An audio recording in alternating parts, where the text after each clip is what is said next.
Kemudian orang yang berhijrah yang perlu ada hal-hal yang perlu diperhatikan ya.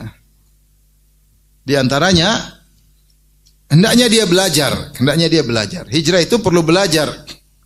Makanya ketika Rasulullah sallallahu alaihi wasallam ditanya tentang ma'danil Arab, yaitu mana kabilah Arab yang terbaik, maka Rasulullah SAW berkata, khiyarukum fil jahiliyah, khiyarukum fil islami idza faquhu. Kata Nabi SAW, sebaik-baik kalian ketika jahiliyah. Jahiliyah kalian dulu sebelum datang Islam, di antara ada yang baik, ada yang kurang baik. Ada yang kabilahnya hebat, ada yang jagoan, ada yang dermawan. Tapi kalian tidak ada yang kenal Islam. Nah, ketika Islam datang, kalian pun yang terbaik di zaman jahiliyah akan menjadi juga terbaik ketika Islam dengan syarat idza faquhu, kalau faqih, kalau belajar. Maka hijrah itu ya orang berusaha untuk belajar, jangan hijrah doang, belajar yang serius. Ya, belajar yang serius, belajar yang benar. Jangan cuma hijrah, cuma senang-senang, cuma pingin dekat ustaz, tapi dia tidak belajar. Ya. Akhirnya hijrah tapi ria, pamer, jangan. Hijrah yang serius, ikhlas karena Allah. Kita sekarang mulai dari nol, banyak hal yang harus kita perbaiki. Sebagian orang hijrah tapi dia ingin tampil juga. Dia sudah karena dia dulu terkenal, dia ingin setelah hijrah tetap terkenal. Hijrah belajar. Berarti kalau kau tetap aja ingin eksis sebagaimana sebelum hijrah, kau tidak totalitas, tapi hijrahmu karena duniawi, masih ragu-ragu. Demikian juga kita dai, kalau ada hijrah jangan juga kita kemudian buat dia nanti dia imannya enggak kuat. Kalau kita dai jangan orang kita pamerkan dia, kasihan dia juga kadang-kadang enggak kuat, kemudian ria, dia ujub, kan kasihan. Kita suruh belajar. Enggak usah dia harus selalu tampil. Memang sebelum hijrah suka tampil, setelah hijrah pun kita tampilkan. Kasihan dia.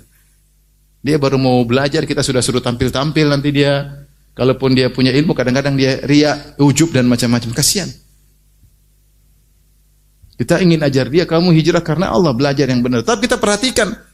Tapi tidak usah kita tampilkan sehingga dia sendiri tidak kuat menahan hal tersebut. Maka kalau hijrah, kata Nabi, idza faquhu, harus belajar yang benar. Serius belajar agama, menata kembali wawasan tentang agama sedikit demi sedikit. Bukan sudah hijrah kemudian senang-senang. Yang berikutnya, kalau sudah hijrah, jangan menampilkan juga masa lalu yang buruk. Kita kan kalau punya masa lalu yang buruk, kita sembunyikan, tidak boleh. Rasulullah larang. Tidak, kecuali ada maslahatnya. Maslahatnya untuk motivasi orang enggak apa-apa. Seperti Salman Al-Farisi radhiyallahu anhu ketika dia masuk Islam, dia cerita tentang masa lalunya, bagaimana dia mencari kebenaran. Ya, seperti mungkin ada sebagian kawan yang mungkin dulu pernah menjadi pemusik terkenal, kemudian dia ceritakan bagaimana rusaknya dia ketika musik, supaya orang mengambil pelajaran, karena yang berbicara bukan orang yang tidak ahli. Saya dulu ahli musik dan saya bicara tentang pengalaman hidup saya, maka orang biar tahu mengambil pelajaran. Ini nggak ada maslahatnya. Tapi kalau nggak ada maslahatnya ngapain dia? Bahkan bangga dengan, oh saya dulu tipu-tipu orang banyak, ngapain dibanggakan? Atau masih punya tato, masih kelihatan tatonya, ngapain kau hijrah kau masih lihat apa? Tato dibuka gambar cewek, banci kamu. Maksudnya ngapain pamer tato lagi? Udah kamu berhijrah serius. Bukan untuk pamer-pamer, kau dulu bajingan, ngapain? Sebisa mungkin kau sembunyikan. Ya. Hijrahnya masih ada kandungan ria-ria, pengen pamer-pamer. Jangan, orang seperti mudah tunggal, mudah jatuh. Ya. Makanya kita dai harus ngerti akan hal ini, jangan kita spekulasi dengan mereka orang seperti ini ya. Karena banyak orang yang kemudian terjungkal kembali. Maka jangan pernah pamer-pamer masa lalu kita yang buruk ya. Kalau kita cerita ada hal yang bermaslahat, maka kita cerita. Kalau tidak, ya, maka jangan pernah kita pamer masa lalu kita yang buruk. Nanti kita bisa kembali kepada masa lalu. Kemudian ketika berhijrah ya, dia berusaha mencari rezeki yang halal semampu dia. Berdoa kepada Allah. Mungkin setelah dia tadi hijrah dari rezeki yang haram, ya, maka dia menangis minta kepada Allah salat malam, insya Allah Allah akan kasih solusi. Karena Allah berfirman, "Yattaqillaha yaj'al lahu makhraja." Siapa yang bertakwa kepada Allah, Allah pasti kasih apa? Solusi. Wa yarzuquhu min haitsu la yahtasib. Dan Allah akan beri dia rezeki dari arah yang tidak dia sangka-sangka. Itu pasti. Tinggal kita takwa atau tidak. Maka seorang berjuang salat malam, berdoa kepada Allah, menangis, berbulan-bulan minta kepada Allah, pasti ada solusi. Bilang, "Ya Razzaq, ya Razzaq, Maha memberi rezeki. Aku meninggalkan rezeki karena Engkau ya Allah rezeki yang haram. Gantilah dengan rezeki yang halal." Minta kepada Allah Subhanahu dengan penuh keyakinan. Mudah bagi Allah untuk memberi rezeki siapa saja. Maka minta kepada Allah. Suatu saat insya Allah dan pasti Allah akan bukakan rezeki buat seorang yang demikian. Tiap malam dia bangun, dia ketuk pintu. Tiap malam dia ketuk pintu. Tiap malam dia ketuk pintu. Sepertiga malam terakhir orang semua sedang tidur, dia bangun merengek-rengek ketuk pintu Allah. Suatu saat pintunya akan dibuka. Cepat atau lambat. Cepat atau lambat ya. Taib. Perbanyak ibadah ya, perbanyak ibadah karena Allah sudah menjamin siapa yang beriman dan beramal soleh pasti tidak gelisah. Kata Allah Subhanahu wa taala, "Man amila salihan min dzakarin aw untha wa huwa mu'min, falanuhyiyannahu hayatan thayyibah." Siapa yang beramal soleh laki atau wanita dan dia beriman, maka akan kami berikan dia kehidupan yang bahagia. Dia pasti bahagia jika dia benar imannya. Jika benar apa? Takwanya, jika dia beramal saleh. Orang hijrah mulai dia menata dirinya beramal saleh. Karena sudah lama bertahun-tahun dia dalam kegelapan. Maka ini kesempatan bagi dia untuk perbaiki apa? Perbaiki diri. Ya. Jangan hijrah kemudian masih senang-senang.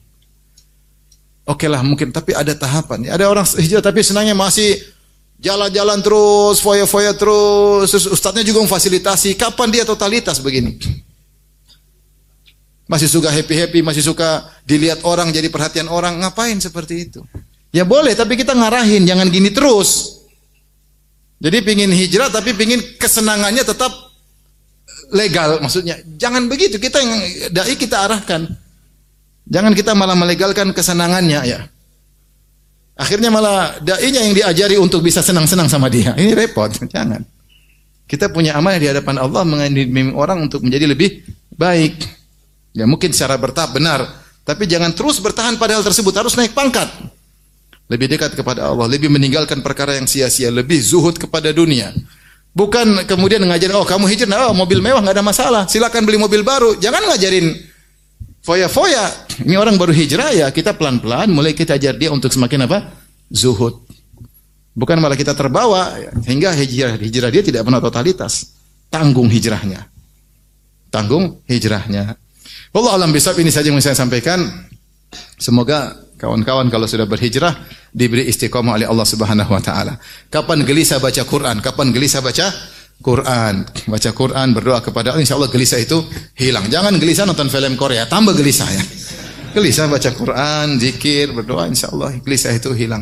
Baca doa, Allahumma inni abdun ibnu amatik, nasiyati biyadik, madin fiya hukmuk, adlun fiya qada'uk, as'aluka bi kulli ismin huwa lak sammaita bihi nafsak aw anzalta fi kitabik aw 'allamta ahadan min khalqik aw ista'tharta bihi fi ilmil ghaibi indak anta jal qur'ana rabi'a qalbi wa nura sadri wa jala'a huzni wa dhahaba ghammi. Baca doa tersebut. Ya Allah, aku adalah hamba-Mu, ciptaan Engkau ya Allah, dan aku adalah putra dari hamba-Mu. Ayahku juga ciptaan-Mu.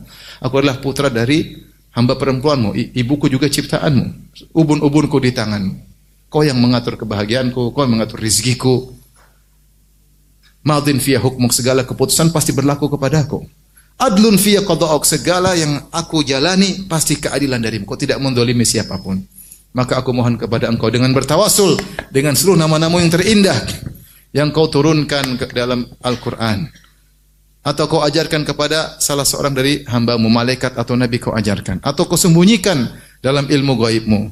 Aku bertawasul dengan nama-Namu yang indah semuanya tersebut, agar Kau menjadikan Al-Quran adalah penyejuk hatiku, cahaya bagi dadaku, penghilang kegelisahanku dan penghilang kesedihanku. InsyaAllah hilang.